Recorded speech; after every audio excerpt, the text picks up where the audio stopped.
Assalamualaikum warahmatullahi wabarakatuh. Innal hamdalillah nahmaduhu wa nasta'inuhu wa nastaghfiruh wa na'udzu billahi min syururi anfusina wa min sayyiati a'malina may yahdihillahu fala mudhillalah wa may yudlil fala tajida lahu waliyyan mursyida. Asyhadu an la ilaha illallah wahdahu la syarika lahu wa asyhadu anna Muhammadan abduhu wa rasuluh alladzi la nabiyya ba'dah. Alhamdulillahirrabbilalamin. Pertama kita ucapkan puja puji syukur kita atas kehadiran Allah Subhanahu wa taala, yang mana pada hari ini Allah masih melimpahkan karunia dan nikmatnya kepada kita. Salawat berbingkiskan salam kita hadiahkan kepada Nabi junjungan alam, yakni Nabi besar Muhammad sallallahu alaihi wasallam, dengan mengucapkan Allahumma shalli ala Muhammad wa ala ali Muhammad. Baiklah, saya di sini atas nama Leo Daryono akan menjelaskan berkenaan dengan perencanaan, kemudian rekrutmen, seleksi, penempatan, pendidikan, pengembangan, dan pelatihan. Baiklah, kita masuk ke pengertian perencanaan SDM atau sumber daya manusia. Di sini banyak sekali pengertian perencanaan sumber daya manusia. Kita pilih satu. Menurut Andrew E. Sikula, perencanaan sumber daya manusia adalah proses menentukan kebutuhan tenaga kerja dan berarti mempertemukan kebutuhan tersebut agar pelaksanaannya berinteraksi dengan rencana organisasi. Itu tadi pengertian dari perencanaan sumber daya manusia. Lalu, apa tahapan-tahapan perencanaan sumber daya manusia? Yang pertama yaitu menganalisis tujuan organisasi. Ini tahap pertama. Jadi, perencanaan sumber daya manusia yang pertama itu tahapannya menganalisis tujuan apa yang ingin dicapai oleh suatu organisasi atau perusahaan. Kemudian tahapan yang kedua, melakukan inventarisasi sumber daya manusia saat ini. Setelah mengetahui pekerjaan yang tersedia melalui analisis tujuan organisasi. Tahap selanjutnya adalah mengetahui informasi-informasi tentang sumber daya manusia yang tersedia saat ini. Itu tahapan yang kedua. Kemudian tahapan yang ketiga, perkiraan permintaan dan pasokan sumber daya manusia. Setelah memiliki inventaris sumber daya manusia yang lengkap, tahap selanjutnya adalah memperkirakan tenaga kerja yang diperlukan untuk masa yang akan datang. Ini tahapan yang ketiga. Kemudian tahapan yang keempat adalah memperkirakan kesenjangan sumber daya manusia. Perbandingan antara permintaan dan pasokan sumber daya manusia ini akan menghasilkan kelebihan atau kekurangan terhadap SDM yang diperlukan. Selanjutnya, tahapan yang kelima adalah merumuskan rencana tindakan sumber daya manusia. Rencana tindakan SDM ini tergantung pada hasil perkiraan kesenjangan SDM, yaitu kelebihan ataupun kekurangan dalam organisasi. Kemudian yang terakhir yaitu pemantauan, pengendalian, dan umpan balik. Setelah perencanaan, menerapkan perencanaan SDM ini, inventaris, persediaan SDM, harus diperbaharui selama periode tertentu. Jadi kita harus melakukan yang itu tadi, pemantauan, pengendalian, dan umpan balik. Itu tadi kita pembahasan kita tentang perencanaan sumber daya manusia atau SDM. Selanjutnya kita masuk ke pengertian rekrutmen. Pembahasan kita tentang rekrutmen. Apa rekrutmen itu? Rekrutmen adalah proses pencarian dan pemikatan para calon karyawan atau pelamar yang mampu untuk melamar sebagai karyawan. Proses ini dimulai ketika para pelamar dicari dan berakhir bila lamaran-lamaran mereka telah diserahkan. Hasilnya adalah kesimpulan daftar para pencari kerja yang akan diseleksi. Rekrutmen juga dapat dikatakan sebagai proses untuk mendapatkan sejumlah SDM, dalam hal ini atau karyawan yang berkualitas untuk menduduki suatu jabatan atau pekerjaan dalam suatu organisasi atau perusahaan. Itu tadi pengertian dari rekrutmen. Kemudian, apa tujuan rekrutmen? Tujuan rekrutmen adalah menerima pelamar sebanyak-banyaknya sesuai dengan kualifikasi kebutuhan perusahaan dari berbagai sumber, sehingga memungkinkan akan terjaring calon karyawan dengan kualitas yang terbaik. Jadi, tujuannya itu untuk mencari kebutuhan karyawan dengan kualitas yang terbaik. Dan tujuan utama dari proses rekrutmen dan seleksi adalah untuk mendapatkan orang yang tepat. Ini tadi yang saya bilang, untuk mendapatkan orang yang tepat sesuai dengan jabatan-jabatan tertentu. Jadi sesuai dengan keahlian masing-masing, agar organisasi dan perusahaan itu berjalan dengan optimal dan bertahan lama perusahaan atau organisasi itu.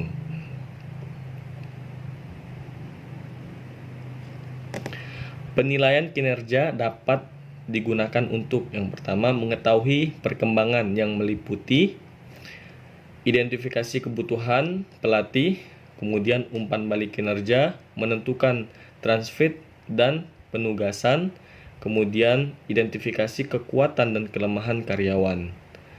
Yang kedua, pengambilan keputusan administratif yang meliputi kebutuhan untuk menentukan gaji, promosi, mempertahankan atau memberhentikan karyawan, pengakuan kinerja karyawan, pemutusan hubungan kerja, dan mengidentifikasi yang buruk.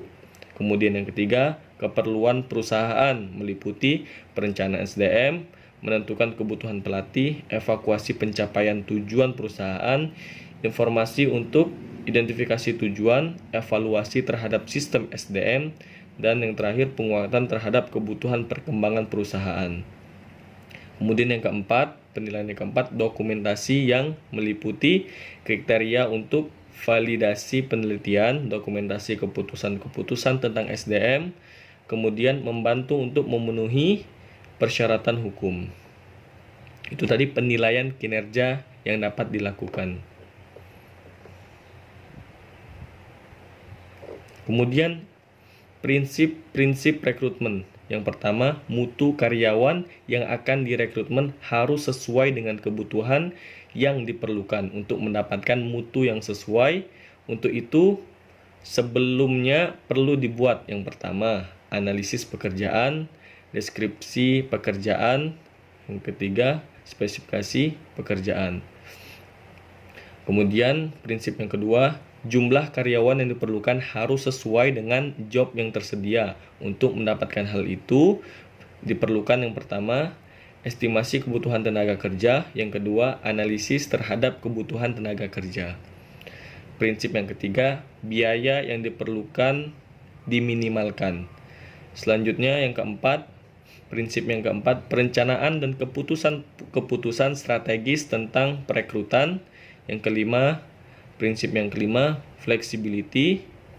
Kemudian prinsip yang keenam, pertimbangan-pertimbangan hukum.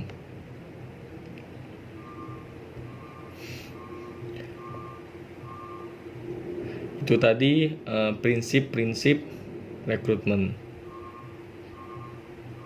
Kemudian pelaksanaan rekrutmen. Bagaimana pelaksanaan rekrutmen itu? Yang pertama, mengidentifikasi jabatan yang kosong dan beberapa jumlah tenaga yang diperlukan. Itu yang pertama. Yang kedua, proses rekrutmen dimulai saat adanya bidang pekerjaan baru di perusahaan atau karyawan yang dipindahkan atau dipromosikan ke posisi lain, kemudian mengajukan permintaan pengunduran diri, adanya PHK atau karena pensiun yang direncanakan. Kemudian yang selanjutnya, mencari informasi jabatan melalui analisis jabatan. Selanjutnya, untuk memperoleh uraian jabatan. Selanjutnya, jika persyaratan jabatan telah tersusun, maka langkah berikutnya adalah menentukan di mana kandidat yang tepat harus dicari. Selanjutnya, 2 alternatif untuk mencari kandidat, yakni dari dalam perusahaan atau dari dalam perusahaan. Selanjutnya, memilih metode-metode rekrutmen yang tepat untuk jabatan. Selanjutnya, ada banyak metode rekrutmen yang dapat dipilih oleh perusahaan dalam melakukan rekrutmen, seperti contohnya iklan dan lain-lain sebagainya. Selanjutnya, memanggil kandidat yang dianggap memenuhi syarat jabatan. Selanjutnya, mengumpulkan berkas-berkas lamaran mereka. Dan selanjutnya, menyaring atau menyeleksi kandidat. Selanjutnya, proses seleksi. Terus, membuat penawaran kerja, dan mulai bekerja. Dan yang terakhir, proses rekrutmen tidak berhenti begitu saja setelah kandidat menerima penawaran kerja. Itu. Selanjutnya pembahasan kita yaitu berkenaan dengan seleksi. Apa itu seleksi? Seleksi adalah upaya yang dilakukan untuk memilih dan mendapatkan tenaga kerja yang memiliki kemampuan sesuai dengan tugas-tugas yang akan dikerjakan pada jabatan yang kosong, yang akan diisi atau ditempati. Itu pengertian dari seleksi. Selanjutnya, jenis-jenis seleksi. Seleksi merupakan proses untuk mencocokkan orang-orang dengan kualifikasi yang mereka miliki. Jenis-jenis seleksi adalah yang pertama seleksi administrasi, yaitu secara tulis maupun tidak tertulis. Kemudian kita bahas tentang peranan rekrutmen dan seleksi. Rekrutmen dan seleksi termasuk fungsi-fungsi manajemen sumber daya manusia yang mempunyai peranan strategis dalam mempersiapkan dan menyediakan sumber daya manusia yang sesuai dengan kebutuhan pekerjaan, sebagaimana ditetapkan dalam analisis pekerjaan, khususnya deskripsi dan spesifikasi. Jadi, peranan rekrutmen dan seleksi ini merupakan peranan yang sangat penting dan sangat strategis agar perusahaan atau organisasi berjalan dengan baik, karena sudah melalui tahapan-tahapan terlebih dahulu.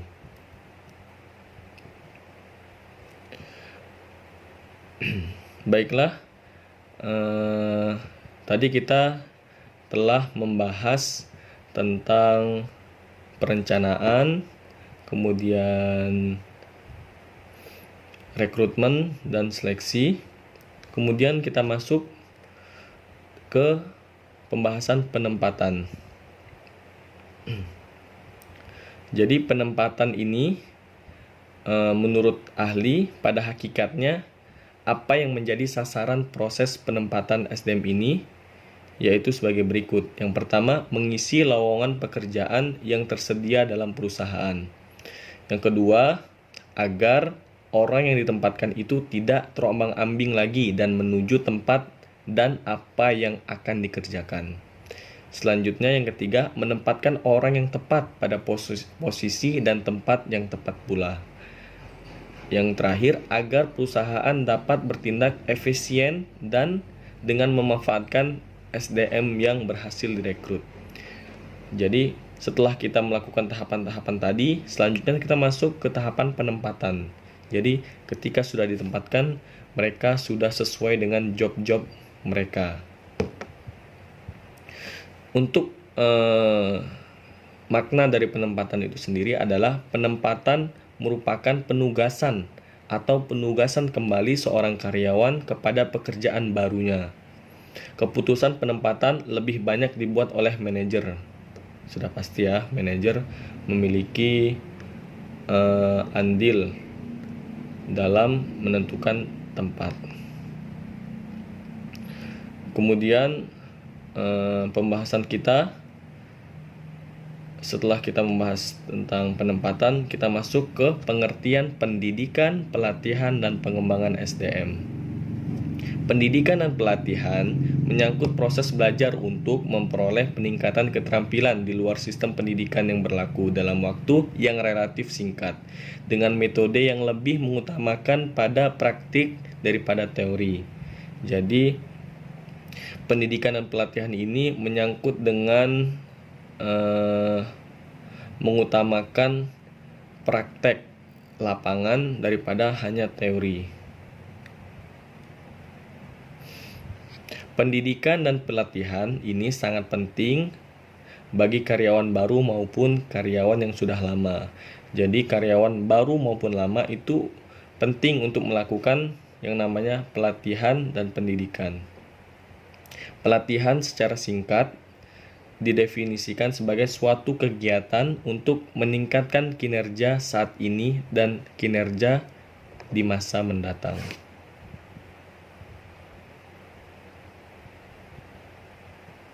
Selanjutnya,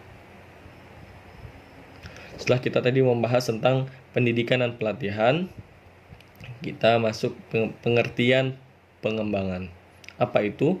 Pengembangan merupakan suatu proses pendidikan jangka panjang yang mempergunakan prosedur sistematis dan terorganisasi di mana pegawai manajerial mempelajari pengetahuan konseptual dan teoritis guna untuk mencapai tujuan yang umum. Itu pengertian dari pengembangan. Sasaran. Setelah kita membahas tentang pengertian, kita masuk ke sasaran pendidikan, pelatihan, dan pengembangan SDM.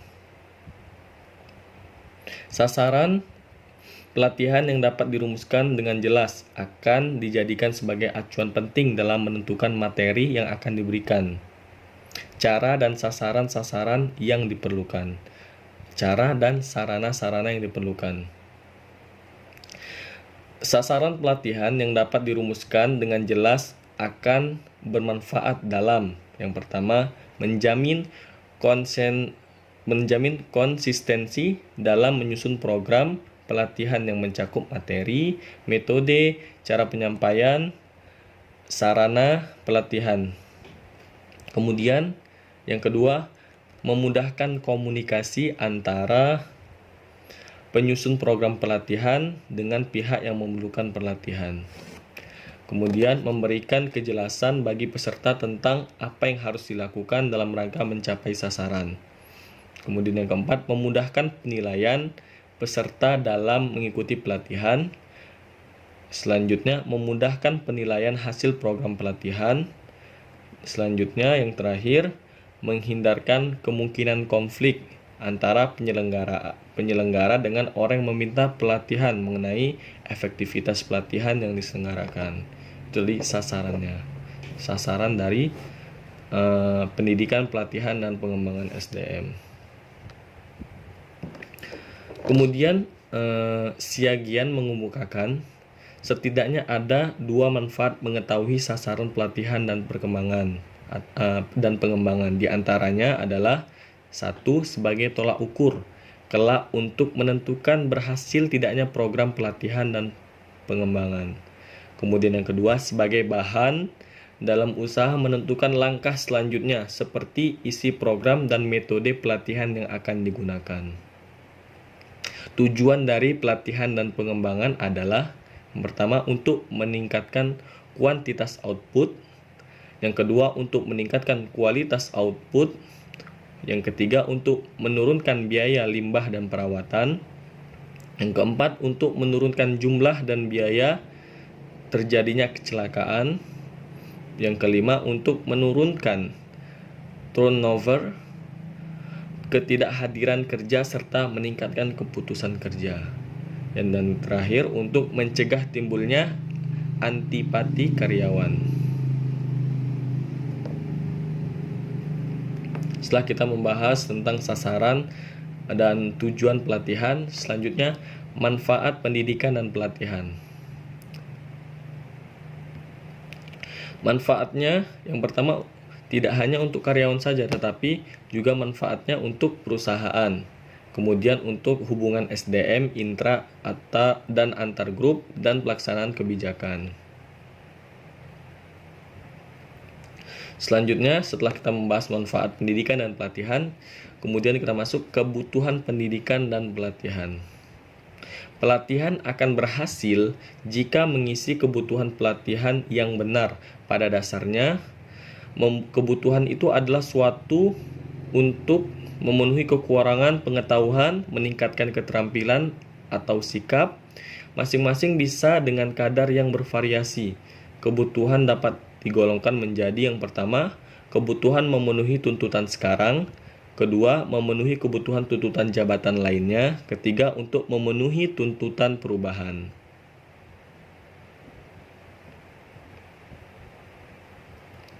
Kemudian pembahasan kita masuk ke faktor-faktor yang berperan dalam pendidikan, pelatihan, dan pengembangan. Yang pertama yaitu efektivitas biaya. Yang kedua, materi program yang dibutuhkan. Ketiga, prinsip-prinsip pembelajaran. Yang keempat, ketepatan dan kesesuaian fasilitas. Yang kelima, kemampuan dan frekuensi peserta pelatihan. Yang keenam, kemampuan dan preferensi instruktur pelatihan. Mungkin itu saja yang dapat saya sampaikan berkenaan dengan tadi kita telah membahas perencanaan SDM, kemudian rekrutmen SDM, seleksi SDM, penempatan, dan yang terakhir kita membahas pendidikan, pelatihan, dan pengembangan. Semoga apa yang dapat saya sampaikan dapat bermanfaat bagi kita semua. Wabillahi taufiq wal hidayah. Wassalamualaikum warahmatullahi wabarakatuh.